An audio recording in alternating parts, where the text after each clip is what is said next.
The text message glowed on my phone like a knife to the heart. "We'll skip your housewarming. Your sister just moved too," Mom wrote.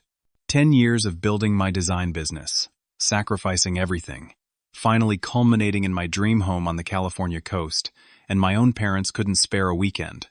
I replied, "That's okay," fingers trembling with quiet rage. They didn't know my house was actually a $6M oceanfront masterpiece about to be featured on HGTV's Dream Homes Revealed. Their loss would soon become my sweetest revenge.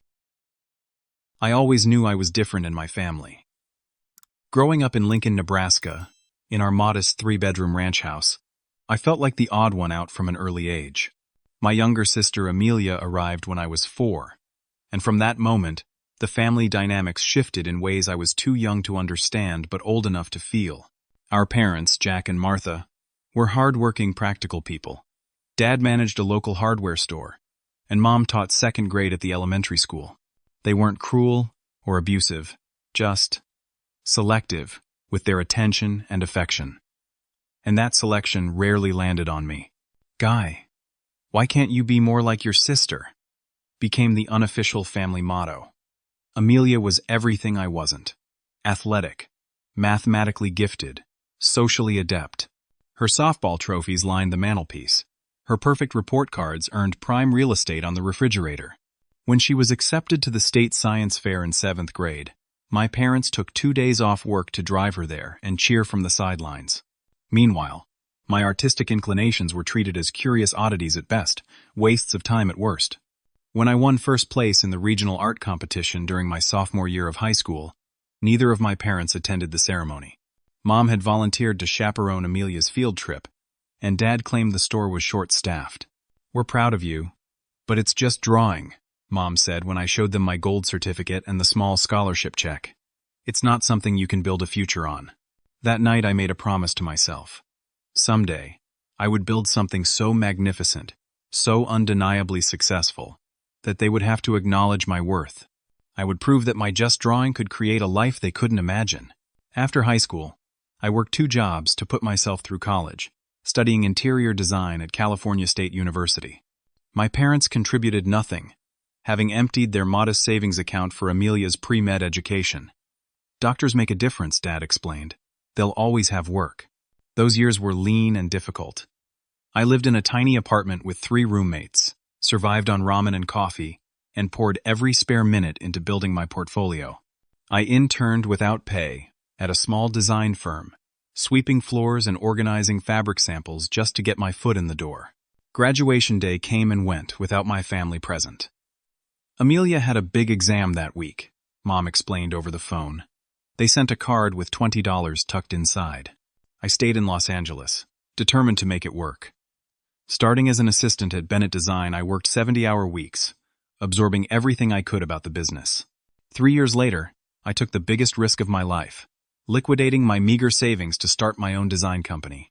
The first 2 years were brutal. I nearly lost everything twice. But then came the project that changed everything.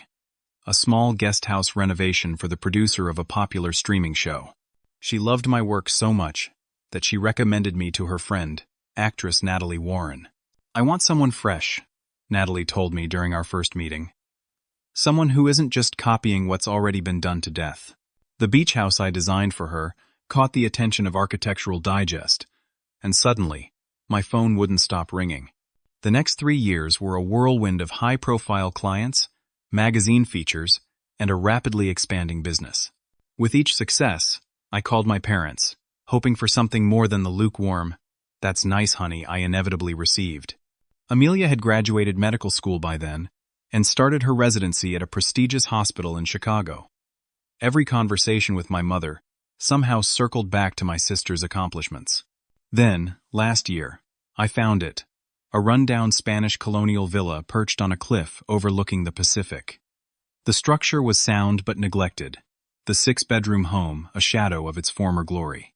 The moment I walked through those salt-worn doors and saw the panoramic ocean view beyond, I knew this would be my masterpiece, not just a design project but my home. The price tag was steep, $6 million, but my business had flourished. I could afford it barely, by leveraging everything I had built. The day I signed the papers, I called my parents. heart pounding with excitement. "That's a lot of money for just one person," Dad commented after a long pause. "Sounds impractical," Mom added. "But if it makes you happy." I swallowed my disappointment and changed the subject. Still, I couldn't help but imagine the look on their faces when they finally saw what I had created. Just as renovations began, my phone rang with a number I didn't recognize. The voice on the other end introduced herself as Brooke Simmons, executive producer for HGTV's Dream Homes Revealed. "We've been following your work, Guy," she said, "and we heard about your villa project. Would you be interested in having the renovation and your story featured on our show?" We'd filmed the final stages and the reveal, with the episode airing 3 months after completion. My heart nearly stopped. This wasn't just validation. This was national recognition. Millions of viewers would see my vision, my art, my home. "Absolutely," I heard myself say. "When do we start?" As I hung up the phone, a slow smile spread across my face. Finally, my parents would see, the whole country would see, and there would be no more dismissing my career as just drawing ever again. The next 6 months were the most intense of my life. Transforming the villa became my obsession, my redemption, my proof. I partnered with a contractor I trusted, Wilson Harding, who understood my vision and didn't balk when I insisted on hand-carved walnut banisters or imported Italian marble. "This is going to be something special," Wilson said one day, as we stood in what would become the Great Room, watching as workers installed floor-to-ceiling windows to maximize the breathtaking ocean view. "It has to be," I replied. "It has to be perfect." The HGTV crew arrived when we were about 75% complete. They filmed me selecting finishes, directing artisans, and explaining my vision for each space. Brooke, the producer, seemed genuinely impressed. "Most designers would go ultra-modern with a property like this," she commented, as we reviewed the hand-painted tiles for the kitchen backsplash. "But you're creating something timeless here. I want it to feel like it grew from this coastline," I explained. "Like it's always been here and always will be." As the completion date approached, I began thinking about the housewarming party. Despite years of disappointment, some stubborn part of me still wanted my parents there. Wanted them to walk through the rooms I had created, and finally understand that my path had been the right one for me. One evening, after the camera crew had left, I poured myself a glass of wine and sat on a tarp in the unfinished sunroom, looking out at the waves crashing against the cliffs below. The moon cast a silver path across the water, and in that moment, I felt both powerful and terribly alone. I pulled out my phone and called the familiar number. "Hello?" Mom answered, sounding distracted. "Hi, Mom. How are you?" "Just busy with the book club newsletter. Your father's watching his show. Always the same. Always too busy for me." I took a deep breath. "I'm calling because I wanted to invite you and Dad to my housewarming party. It's going to be on the 14th next month. I'd really love for you to see my new place." A pause. "The 14th? That's a long trip for just a weekend. I know it's a journey from Nebraska, but it would mean a lot to me. I can pay for your flights, and you can stay here. There are plenty of rooms. 6 bedrooms, in fact, in my oceanfront mansion that they couldn't begin to imagine." "Let me check with your father," she said. "Not a no, at least. How's work going?" "Actually, I got some amazing news. I've been promoted to creative director of my firm, on top of running my own projects." "That's nice, honey." The standard response. Then, predictably, "Did I tell you Amelia might be published in a medical journal? Her research on pediatric something or other. I don't understand it all, but the hospital is very impressed." I closed my eyes. "That's great, Mom. Tell her congratulations from me." We chatted for a few more minutes, the conversation staying in its familiar, shallow groove before I made an excuse to hang up. I hadn't mentioned the HGTV show. Some petty, wounded part of me wanted it to be a surprise. Wanted to see the shock on their faces when they realized what their dismissed artsy son had achieved. A week later, my parents still hadn't confirmed whether they would attend the housewarming. I was in the middle of approving the final landscaping plan when my phone buzzed with a notification from Facebook. Curious, I opened the app. My sister had posted a series of photos, her smiling face beaming from the screen. "Big news," the caption read. "Just closed on my first home. Nothing fancy, but it's mine." The pictures showed a modest 3-bedroom house in a suburban Chicago neighborhood. Nice enough, Certainly an achievement worth celebrating. I typed a quick, congratulatory comment, genuinely happy for her. Then I noticed the date on her moving plans mentioned in the comments section, the exact same weekend as my housewarming party. Before I could process this, my phone rang. It was my mother. "Guy, did you see Amelia's news? Isn't it wonderful? Your father and I are so proud. We're flying out to help her move in. She found this adorable house, perfect for starting a family when she meets the right person." The cold realization washed over me. "When are you helping her move in?" "The weekend of the 14th. We already booked our flights. Jack took time off from the store, and I've arranged for a substitute teacher. The same weekend they couldn't possibly make it to California. For my housewarming. For the achievement they had always told me was impossible." "I see," I said, my voice coming from somewhere far away. "That's the same weekend as my housewarming." A pause. "Oh, is it? I'm sorry, honey. You know how scattered I've been lately. But you understand, right? Amelia really needs our help, and it's her first home. And mine wasn't worth the trip. The message couldn't have been clearer if she'd skywritten it across the California coast." "Jura, Mom. I understand." After we hung up, I sat motionless on a half-installed staircase, phone clutched in my hand. Through the open doorway, I could see workers installing the infinity pool that would appear to spill directly into the ocean beyond. The sun sparkled off the water, mockingly bright and cheerful. My phone pinged with a text message notification. From my mother. "We'll skip your housewarming. Your sister just moved too. Maybe we can visit another time when things settle down." I stared at those words, feeling them burn into my retinas. 10 years of building my design business, sacrificing everything, finally culminating in my dream home on the California coast, and my own parents couldn't spare a weekend. My fingers trembling with quiet rage, I typed back, "That's okay. They didn't know my house was a $6 million oceanfront masterpiece about to be featured on national television. They didn't know that while they were helping Amelia arrange furniture in her starter home, I would be hosting influential designers, celebrities, and magazine editors. They didn't know, but they would." The next morning, I woke to another text from my mother. This one was a screenshot of a GoFundMe page my parents had set up to help Amelia with moving expenses. The description explained that as a resident physician, my sister was burdened with medical school debt and could use support with her down payment and moving costs. The amount raised so far was substantial, nearly $15,000, with the largest contribution coming from my parents themselves. My coffee turned bitter in my mouth. I couldn't remember a single time they had offered me financial help. Not during college, not when I started my business, not even a token contribution toward this house. I had built everything I had from nothing, with zero support from the people who were supposed to believe in me most. I closed the message without responding and drove to the villa, my mind churning. The rejection stung far more than it should have, given our history.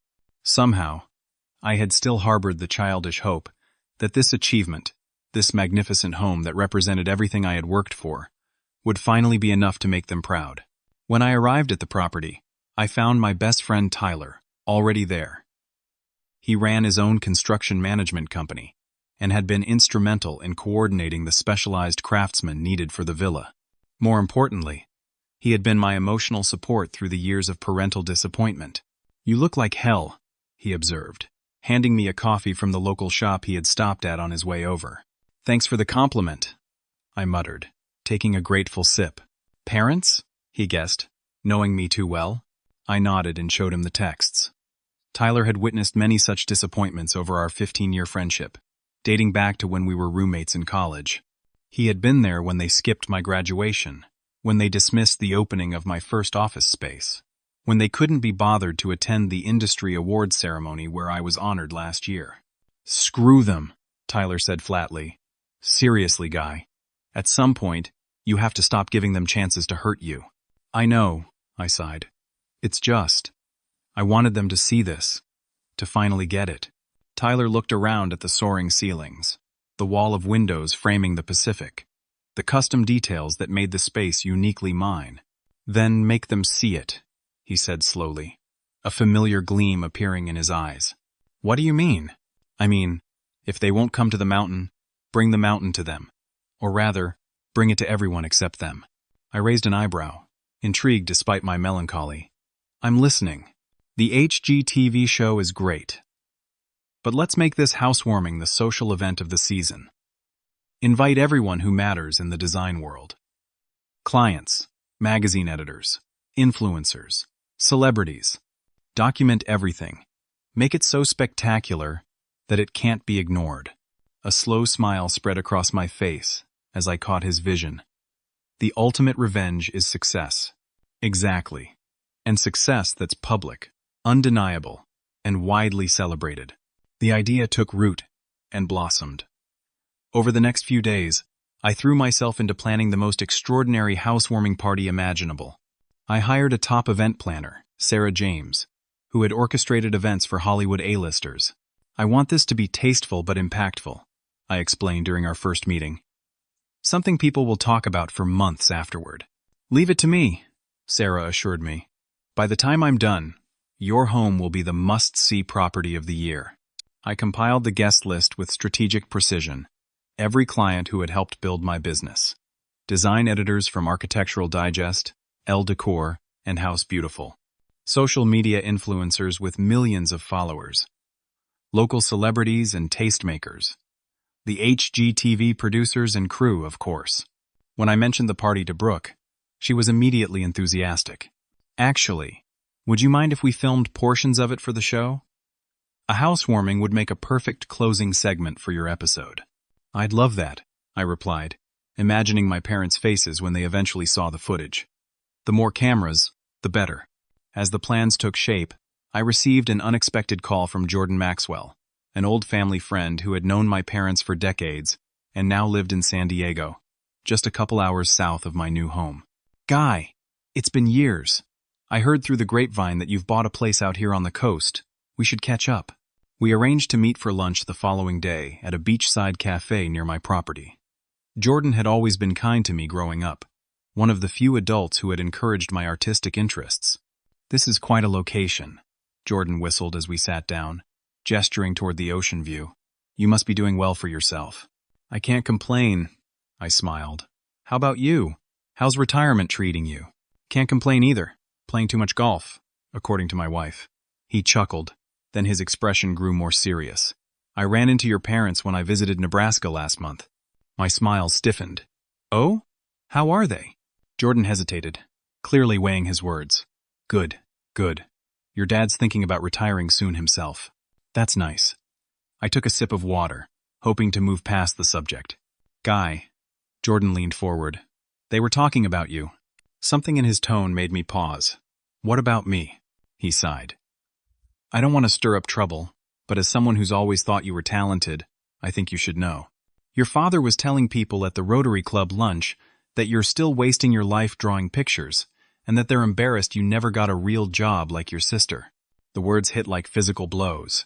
Even now, after all my accomplishments, they were dismissing me, diminishing me, to their friends, in public. I see, I managed to say, my voice tight. I'm sorry, Jordan said. I just thought you should know. For what it's worth, I bragged about you. Told them I'd seen your work in magazines. But they seemed determined to misunderstand what you do. That night, alone in the small rental apartment I was staying in until the villa was complete, I found myself staring at old family photos. Pictures of a younger me, always slightly apart from the family unit, always with that hopeful look in my eyes, always trying so hard to earn the love that should have been freely given. A new resolve hardened within me. No more seeking their approval, no more hoping they would change. My life was my own, and it was magnificent. If they couldn't see that, it was their loss. I would surround myself with people who did see me, who did value what I had built. I picked up my phone and texted Tyler. Operation Mountain is a go. Let's make this party legendary. His response came immediately. Now you're talking. They'll be sorry they missed it. I smiled grimly in the dark. Yes, they would be. And for once, I wouldn't be the one feeling like an outsider looking in. They would. The day of the housewarming dawned with perfect California weather. 75 degrees. Cloudless sky. Slight breeze carrying the salt tang of the ocean. As if nature itself was conspiring to make the event unforgettable. I arrived at the villa early to oversee the final preparations. Sarah, my event planner, had transformed the already stunning property into something magical. Subtle lighting highlighted the architectural features. Arrangements of local wildflowers and succulents added organic touches throughout the spaces. On the expansive terrace overlooking the ocean, a string quartet was setting up near the infinity pool that seemed to merge with the horizon. "This is beyond what I imagined," I told Sarah, taking it all in. "Just wait until sunset," she smiled.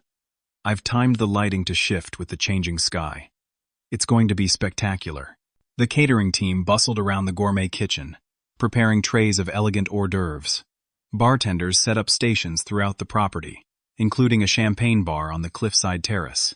The HGTV crew arrived 2 hours before the guests, setting up their equipment and consulting with Sarah about the best angles for filming. "We're going to get some incredible footage," Brooke assured me. "This episode might be the highlight of our season." As 6 o'clock approached, I changed into a custom-tailored suit and stood in the grand entryway, ready to welcome my guests. The first to arrive was Tyler, looking uncharacteristically formal in a suit of his own. "Look at you," I teased. "Almost respectable." "Don't get used to it," he grinned, then grew serious. "How are you holding up?" I considered the question. The pain of my parents' rejection was still there, a dull ache beneath my ribs. But it was overshadowed now by excitement and a strange sense of freedom. "I'm good," I said, and meant it. "Better than expected." "That's my guy," Tyler nodded approvingly. "Now let's show the world what you've created." The guests began arriving in steady streams. Design industry heavyweights stepped through the door with expressions of appreciation and admiration. Celebrities who had become clients over the years brought thoughtful housewarming gifts. Magazine editors walked through with critical eyes that quickly softened into genuine approval. "The photographs don't do it justice," remarked Elise Gardner, editor-in-chief of Architectural Digest. "Would you consider letting us do a full feature?" The HGTV cameras captured it all. The reactions, the conversations, the way the setting sun cast a golden glow through the wall of windows, illuminating the spaces I had so carefully designed. Midway through the evening, I found myself on the terrace, momentarily alone, as I gazed out at the darkening ocean. A voice interrupted my thoughts. "It's even more beautiful at night." I turned to see a woman I didn't recognize. She held a professional camera and had been photographing the party. "I'm Amanda Rivers," she introduced herself. "Freelance photographer. I'm here with West Coast Living magazine." "Guy," I responded. "It's my house." "I know," she smiled. "I've been following your work for years, what you've done with this place. It's not just design, it's art." Something warm unfurled in my chest. Not the validation itself, but the easy, genuine way she offered it. No qualifications, no diminishment, just simple recognition of what I had created. "Thank you," I said. "That means a lot. I'd love to shoot the house in different lights," Amanda continued. "Morning, noon, dusk. Each space tells a different story depending on how the light hits it." "I'd like that," I found myself saying. Our conversation was interrupted by Sarah, who needed me for what she called the moment. In the great room, guests had gathered around. Tyler handed me a microphone, and the room gradually quieted. "Thank you all for coming tonight," I began. "This house represents more than just a place to live for me. It's the physical manifestation of a dream I've held onto through some very lean years." As I spoke about the journey that had led me here, I felt a swell of emotion that threatened to break my composure. I hadn't planned to say what came next. Many of you know I grew up in Nebraska, far from these ocean views. What some of you don't know is that I built this life without family support. My parents couldn't be here tonight. They're helping my sister move into her first home. A ripple of murmurs passed through the crowd. But looking around, I realized something important. Family isn't just blood. It's the people who believe in you, who see your vision, and help you bring it to life.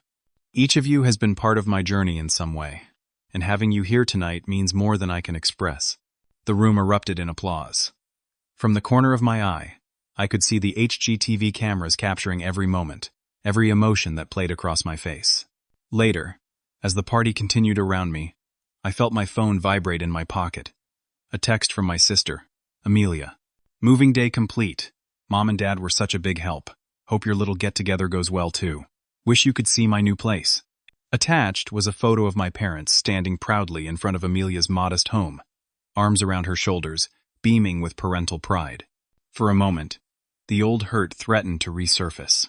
Then I looked up at the gathering around me, at Tyler raising a glass in my direction, at Amanda capturing candid moments with her camera, at the influential guests enjoying the spaces I had created, at the HGTV crew documenting it all for millions to see. I slipped my phone back into my pocket without responding and rejoined my guests, stepping fully into the life I had created for myself. Let them have their moment with Amelia. My moment was here, now, and it was glorious. As the evening wound down, Elise from Architectural Digest pulled me aside. "I wasn't kidding about the feature," she said. "We want to do a 12-page spread in our next issue. The house is magnificent, but it's your story that will resonate with our readers. The designer who built his dream against the odds indeed, including the odds presented by my own family." "I'd be honored," I told her. By the time the last guest departed, it was nearly 2 in the morning. Tyler, Amanda, and I sat on the terrace steps, shoes off, sharing the last bottle of champagne. "To new beginnings," Tyler proposed a toast. "And to the family we choose," I added, clinking my glass against theirs. Amanda smiled at me, her eyes reflecting the moonlight. "I'd say tonight was a success. Beyond my expectations," I agreed. "Though I should probably check my phone. I've been ignoring it all night." I pulled it out to find 3 missed calls from my sister, and a text that read, "Mom's asking why you're not answering. Are you mad about us not coming to your housewarming? Don't be childish, guy." Tyler read the message over my shoulder and snorted. "The irony is incredible." "What will you say?" Amanda asked. I considered for a moment, then put the phone away without responding. "Nothing tonight. Tonight is for celebrating." As I looked out at the ocean, listening to the waves crash against the cliffs below my home, I felt something shift inside me. A weight lifting. I had spent so many years seeking approval from people who were constitutionally incapable of giving it. Perhaps it was time to redirect that energy toward those who could. I glanced at Amanda, catching her studying my profile in the moonlight. She didn't look away when our eyes met, and I felt a flutter of possibility. "Would you really come back to photograph the house in different lights?" I asked her. "Try and stop me," she smiled. Tyler yawned dramatically. "And that's my cue to call an Uber. You crazy kids have fun discussing lighting conditions." After he left, Amanda and I talked until the sky began to lighten with the first hints of dawn. About design, photography, our respective journeys to our careers. About families and expectations, and breaking free of both. As she finally prepared to leave, she paused at the massive front door. "For what it's worth," she said quietly, "anyone who doesn't see the value in what you've created isn't really looking." In that moment, I believed her. And for the first time in a long time, the absence of my parents' approval didn't feel like a gaping hole in my life. It felt like space being cleared for something better. In the weeks following the housewarming, my life took on a new rhythm. I officially moved into the villa, waking each morning to the sound of waves and the sight of endless ocean through my bedroom windows. My design business experienced an unprecedented surge of interest following the party, with new clients willing to wait months for my services. But the most unexpected development was Amanda. What had begun as a professional interest in photographing the house evolved into something more. She returned as promised, capturing the villa in different lights, the misty dawn softening the edges of the architecture, the harsh noon sun creating dramatic shadows, the golden hour warming the stone and wood to a honeyed glow. "These are extraordinary," I told her when she showed me the preliminary shots. We were sitting on the terrace, laptops open between us, a bottle of wine half empty nearby. "The house does most of the work," she replied modestly. "I just frame what's already there." "That's not true," I argued. "You see things others don't. The way this corner catches the light, how the shadows fall here." I pointed to particularly striking images. "That's your eye, not just the house."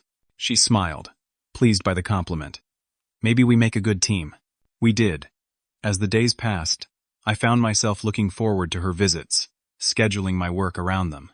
We fell into an easy rapport that gradually deepened into something that made my heart race when I heard her car in the driveway. Meanwhile, the HGTV episode was in post-production. Brooke called occasionally with questions or requests for additional commentary. "The footage from the party is fantastic," she told me during one such call. "We're featuring it prominently in the final cut." "When will it air?" I asked. thinking of my parents for the first time in days. We've decided to make it the season finale, Brooke replied, excitement evident in her voice. Your story has everything our viewers love. The underdog narrative, the stunning transformation, the emotional component with your family situation. We're giving it an extended time slot. It will air in 6 weeks. After we hung up, I sat in my home office staring out at the ocean. I hadn't spoken to my parents since before the housewarming. They had called a few times, left voicemails asking why I wasn't responding to Amelia's messages. I had texted brief replies, very busy with work, all fine here. We'll call when things settle down, but nothing substantial. Part of me wanted to tell them about the HGTV show, to give them advance warning. The larger part wanted them to discover it when the rest of America did. To feel the shock of recognition, the dawning realization of what they had dismissed for so many years. Tyler thought I should cut them off entirely. They've had decades to appreciate you, he argued during one of our regular dinners at the villa. What's going to change now? They're still my parents, I said, surprising myself with the lingering loyalty I felt. Biologically, sure, Tyler shrugged. But parents are supposed to support their kids, believe in them. They failed at the most basic parental duty when it came to you. He wasn't wrong, yet something held me back from complete estrangement. Perhaps the childish hope that never quite dies, the hope that someday they might see me clearly. As the air date for the HGTV episode approached, my contact with my family remained minimal. Occasional texts with my sister, who seemed increasingly irritated by my distance. Brief, surface-level emails with my mother. Nothing with my father. What I didn't know, couldn't have known, was that things were changing in Nebraska too. The revelation came through Jordan, my parents' old friend who now lived nearby. He called me one evening as I was finishing dinner with Amanda on the terrace. Guy, I just got off the phone with Martha Evans. You remember her? Your mom's friend from the garden club. Vaguely, I replied, wondering where this was going. She mentioned something I thought you should know. Your parents are having financial troubles. Your father's store isn't doing well. Competition from the big box retailers. And apparently, your sister moved back home last month. Lost her position at the hospital in some kind of restructuring. I sat up straighter, surprised. Amelia moved back to Nebraska? She never mentioned it. From what Martha said, it was sudden and not entirely voluntary. The medical group she was working for lost funding for their research program. After I hung up, I relayed the conversation to Amanda. That explains a few things, I mused. The stilted texts from my sister. My mother's sudden interest in how business is going. Are they asking you for money? Amanda asked directly. Not yet, but I suspect it's coming. What will you do if they do ask? I considered the question, watching the sunset paint the sky in shades of pink and gold. I don't know. Part of me wants to help, despite everything. Part of me thinks it would just be another form of seeking their approval. Amanda took my hand across the table. Whatever you decide, make sure it's for the right reasons, not because you're trying to prove something, or win something, or punish them. Her insight struck me as remarkably perceptive for someone who had known me such a short time. How did you get so wise? Lots of therapy, she laughed, and a complicated family of my own. As the air date approached, Brooke sent me an advance copy of the episode. Amanda and I watched it together in the villa's media room, the massive screen displaying my home and my story in vivid detail. The episode was beautifully done. It traced the villa's transformation from neglected property to showplace, interweaving my personal journey as a designer who had overcome skepticism and lack of support to build a thriving business. The footage from the housewarming party formed the emotional climax of the show, including portions of my impromptu speech about creating family from those who believe in you. It's powerful, Amanda said when the credits rolled. Your parents are going to be shocked, if they even watch it, I replied, though I knew they would. Someone in their small Nebraska community would certainly tell them about it. The day before the episode was set to air, I received a call from a number I didn't recognize. When I answered, a voice I hadn't heard in months spoke hesitantly. Guy? It's Dad. My father had never been one to call me directly. It was always my mother who maintained what little communication existed between us. Dad, this is a surprise. A long pause. I suppose it is. We haven't talked much lately. No, I agreed. We haven't. Another pause, this one stretching uncomfortably. Your sister's staying with us for a while. Did she tell you? No, she didn't. There was a situation at her hospital. Budget cuts. Not her fault. I'm sorry to hear that, I said, and meant it. Whatever my complicated feelings about my sister, I didn't wish her professional hardship. Yeah, well, my father cleared his throat. Your mother's had some health issues too. Nothing serious, but there have been some bills. Insurance doesn't cover everything these days. And there it was. Not quite a direct ask, but the opening gambit. I'm sorry to hear that too, I replied, not taking the bait. Is she okay? She'll be fine. It's just another throat clearing. Times are a bit tough right now. The store isn't what it used to be. I waited, saying nothing, forcing him to either make the request explicitly or back away from it. Anyway, he finally continued, we've been thinking about you, wondering how that fancy California life is treating you. It's treating me very well, I said simply. I've built something I'm proud of. Good, good. He sounded uncomfortable. Listen, there's something else. Your mother. She's been diagnosed with something. Early stages, they caught it in time, but the treatments. My heart stuttered. Diagnosed with what? Breast cancer. Stage 1. The prognosis is excellent, but the medical bills, with Amelia not working, and the store struggling. I closed my eyes. A complex mixture of emotions washing through me. Concern for my mother. Anger at having such significant information withheld until it was tied to a financial request. Guilt for being angry during what must be a frightening time for her. Why didn't anyone tell me sooner? I asked, my voice tight. You know your mother. Doesn't want to worry people. And things have been distant between us all. The understatement of the decade. But not incorrect. I'm sorry she's going through this, I said carefully. I wish I had known. Well, now you do. My father's voice took on a familiar gruff tone. Listen, I wouldn't ask if we weren't in a bind, but if you could help out, even a little bit. The request, finally made. I thought of all the years I had struggled alone, the times I had nearly lost everything building my business, the college tuition I had paid myself while they supported Amelia, but I also thought of Amanda's advice. Whatever decision I made needed to come from the right place, not from anger or resentment or a desire to prove something. Let me think about it, I said. I need to look at my finances. A lie. I could write them a check that would cover any medical bills without blinking. But I needed time to process, to decide what healthy boundaries looked like in this situation. After we hung up, I sat for a long time, in the gathering darkness of my ocean view living room. Tomorrow, the episode would air. Tomorrow, the world would see my creation, my success, my story. Tomorrow, my parents would finally understand what I had built, with or without their belief in me. And then, with that new understanding between us, I would decide what kind of relationship was possible going forward. The night the episode aired, I hosted a small viewing party at the villa. Tyler came, of course, along with Amanda, Brooke from HGTV, and a few close industry friends who had supported me throughout my career. We gathered in the media room, the lights dimmed, champagne poured into elegant flutes. As the show's opening sequence began, I felt a strange mixture of vindication and vulnerability. My home, my story, my private pain, all about to be broadcast to millions of viewers. The episode was even more powerful than the preview Brooke had sent. The cinematography captured the villa's transformation beautifully, from the crumbling structure I had purchased to the breathtaking final result. My narration throughout outlined my philosophy of design, my vision for the space, but it was the personal elements that gave the show its emotional impact. I grew up in a family that never quite understood me.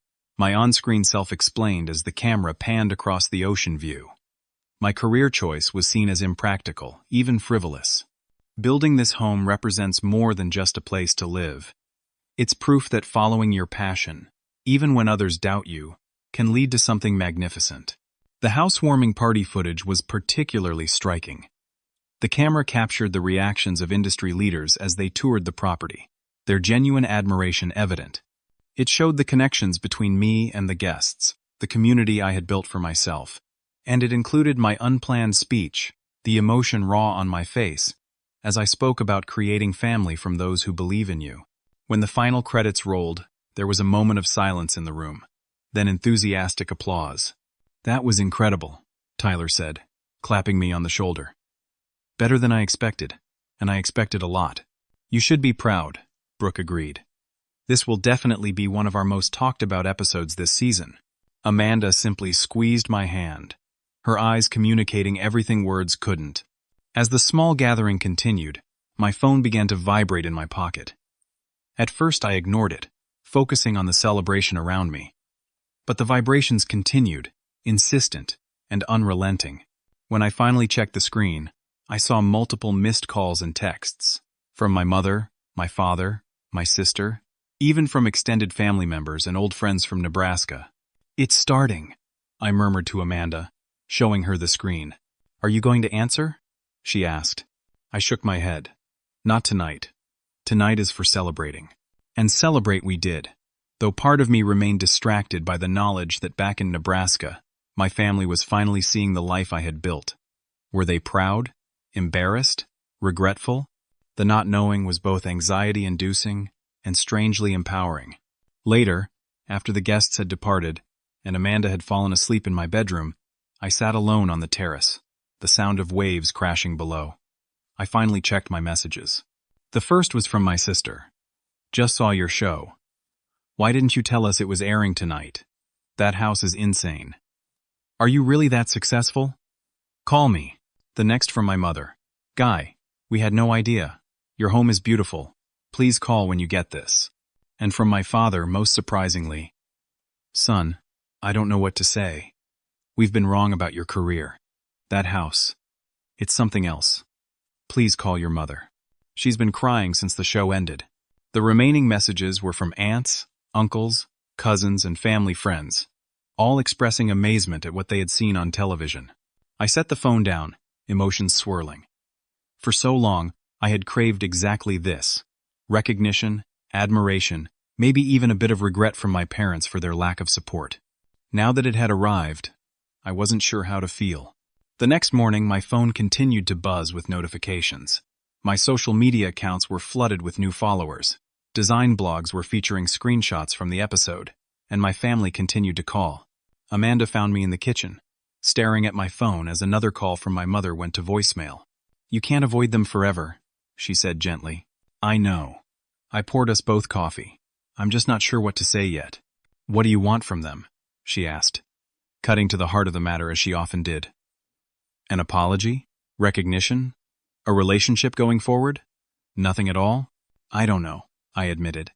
Part of me wants to hear them admit they were wrong about me. Part of me wonders if it's too late for that to mean anything. Around noon, my phone rang again.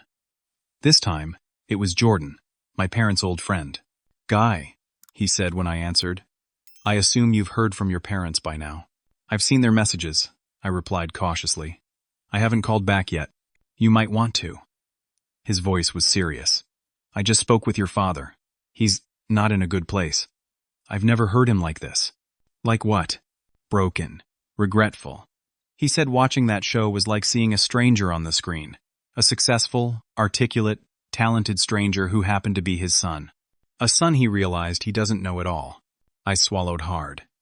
Did he mention my mother's health situation? Yes, Jordan confirmed. It's real, by the way. I wasn't sure if they might be exaggerating to get financial help. But Martha's friend works at the hospital. The diagnosis is legitimate. After we hung up, I paced the length of the great room, thinking. My phone buzzed yet again, my father calling. This time I answered. Hello, Dad. Guy. His voice sounded rough, as if he'd been crying. In 32 years, I had never heard my father cry. Thank you for picking up. Jordan called me, I said, not wanting to pretend this was a normal conversation. He said you watched the show. We did. All of us. A pause. Guy, I don't know where to begin. The beginning might work, I suggested, my tone more bitter than I had intended. He didn't rise to the bait. Instead, he said something I never expected to hear. I was jealous of you. Always have been. The admission was so surprising that I sat down abruptly on one of the custom sofas. What? You've always had something special. A way of seeing things, creating things. When you were a kid, drawing those pictures I dismissed. I didn't understand it. Didn't know how to relate to it. His voice cracked slightly. It scared me. if I'm being honest. Reminded me of all the dreams I gave up to run the store, to be practical, to do what was expected. I remained silent, too shocked to respond. Seeing your home on that show last night, hearing you talk about your work, I finally got it. What you do, it matters. It's valuable. And I've been wrong all these years, trying to make you into something you were never meant to be. Dad, let me finish, he interrupted. I need to say this. Your mother and I, we failed you. We favored Amelia because she was easier to understand. Her path made sense to us. But watching that show, seeing all you've accomplished without a bit of help from us, I've never been more ashamed or more proud. The words I had longed to hear for decades. Now that they had arrived, I found myself unexpectedly emotional, tears pricking at my eyes. There's something else, my father continued.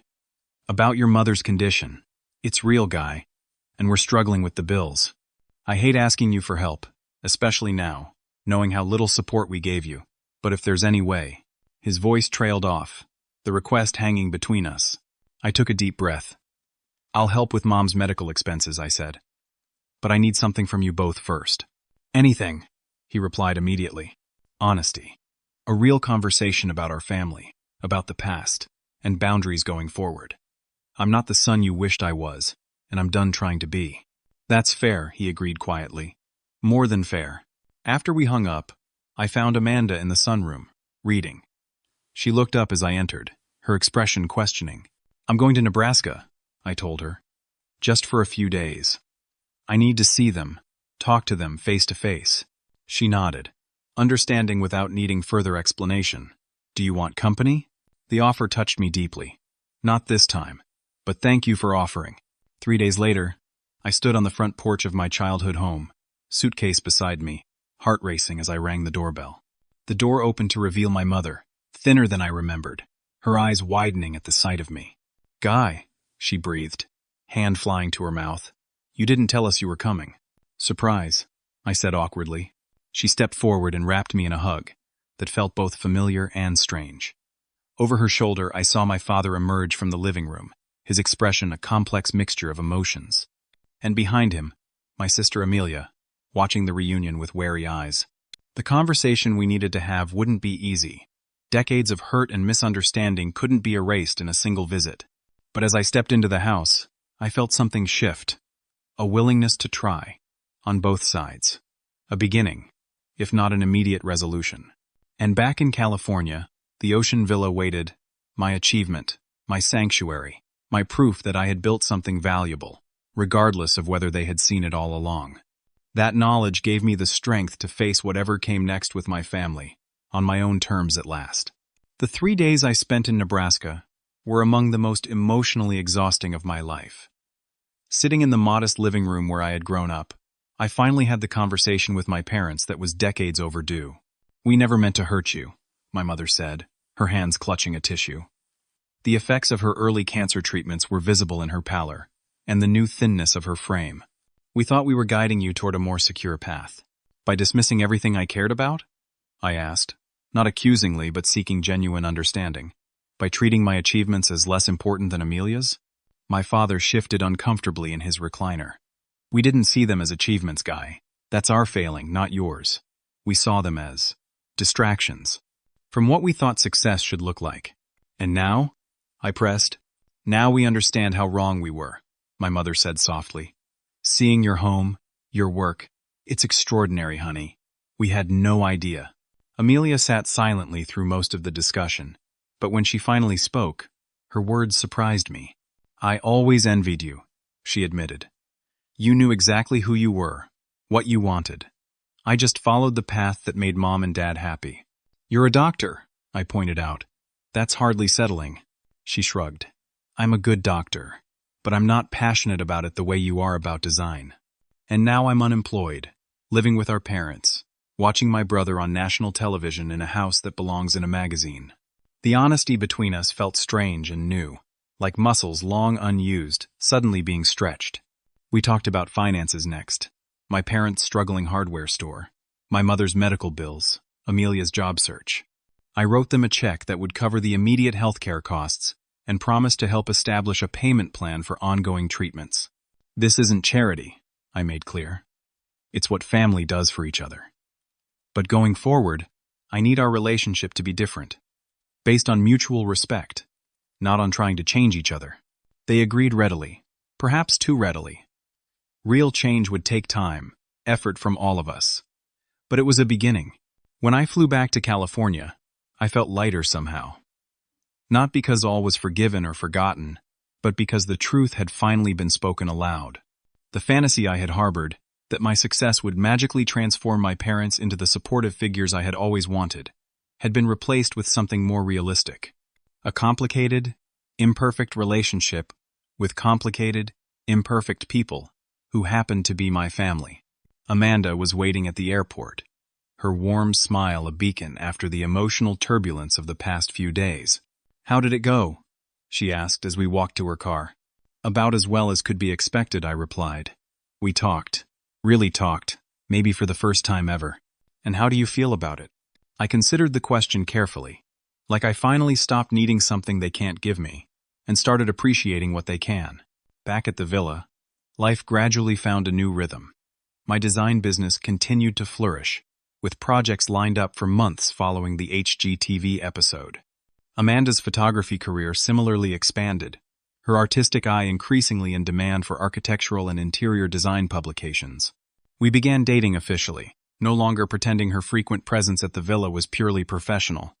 Her gentle strength and emotional intelligence balanced my more intense, driven nature. For the first time, I found myself in a relationship where I felt truly seen and accepted, exactly as I was. One evening, as we sat on the terrace watching the sunset, Amanda asked, "Have you thought about inviting your family to visit, to see the house in person?" I had, in fact, been considering it. "Do you think it's too soon?" She shrugged. "Only you can answer that. But sometimes, the only way to build something new is to actually build it, step by step." The wisdom in her words resonated. The next day, I called my parents and extended the invitation for them and Amelia to visit the following month. "Really?" My mother sounded both excited and nervous. "You want us to come?" "I do," I said, and meant it. "I want you to see my home, my life, in person, not just on TV."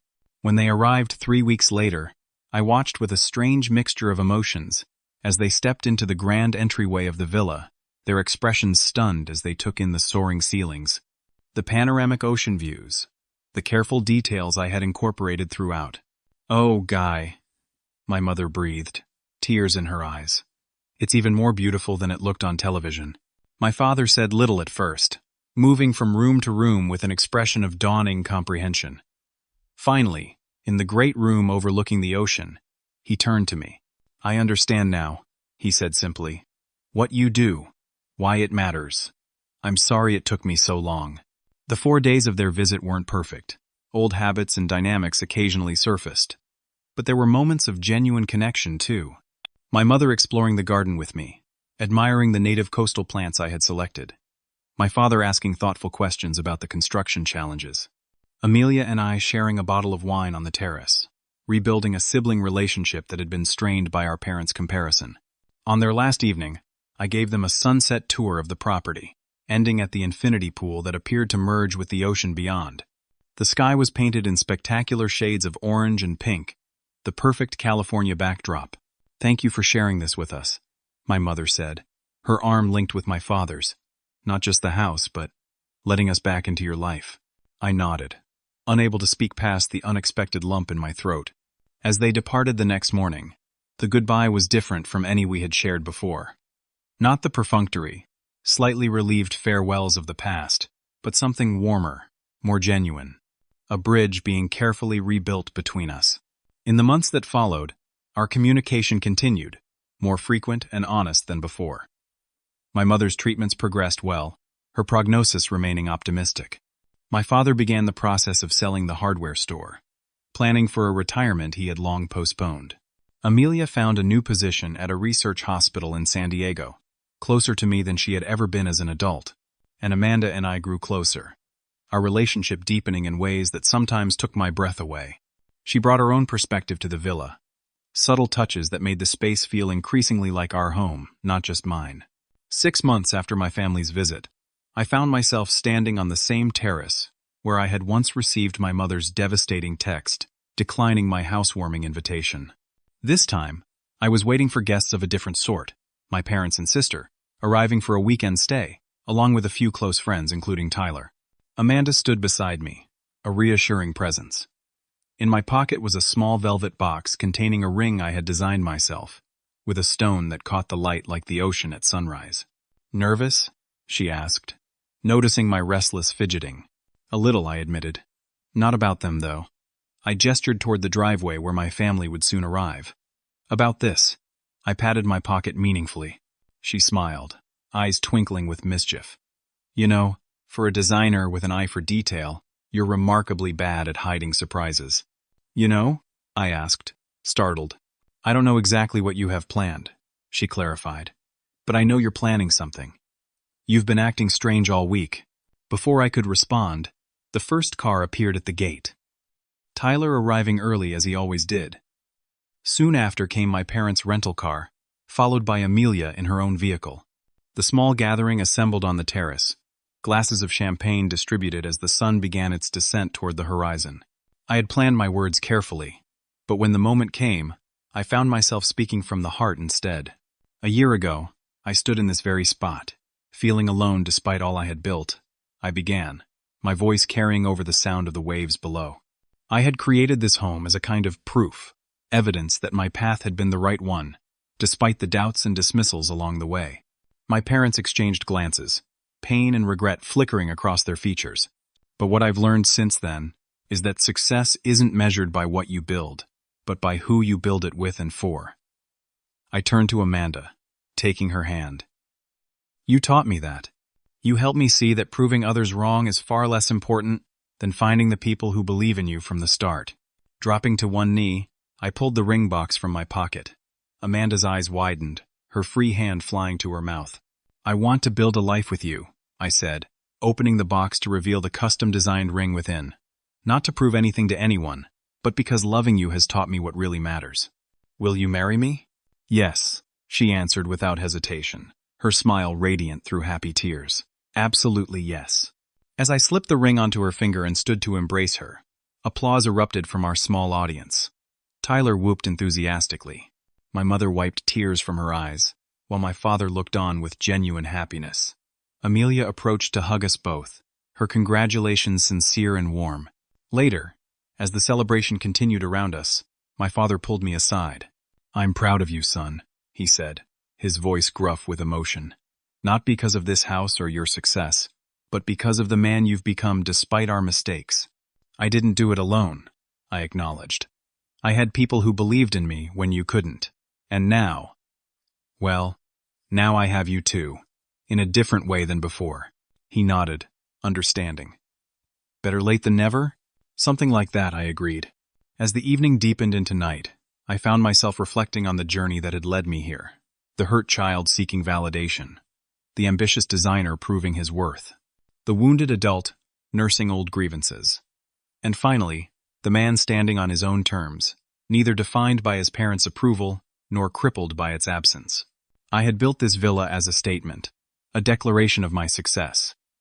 But its true value wasn't in the $6 million price tag, or the HGTV feature, or even the architectural awards it had subsequently won. Its value was in the life it contained, the relationships it housed, the healing it had ultimately facilitated. The ocean stretched endlessly before me, a reminder that some things, like family, like love, were both constantly changing and surprisingly enduring. I had needed to build my own path to find that truth, to understand that success without connection was an empty achievement. True fulfillment, I now understood, came not from external validation, but from living authentically, from creating beauty in the world, from knowing when to forgive and when to protect yourself, from recognizing that family could be both those you were born to and those you chose along the way. As Amanda joined me at the railing, slipping her arm through mine, I felt a sense of completion that no design award or television feature could provide. The home I had built was magnificent, but the life we were building together would be my greatest creation. What about you? Have you ever had to prove your worth to someone who couldn't see your value? How did you handle it? I'd love to hear your stories in the comments below. And if this resonated with you, please like, subscribe, and share so others can find their way to this community too. Thank you for joining me on this journey, and I wish you the courage to build your own path, whether others understand it or not.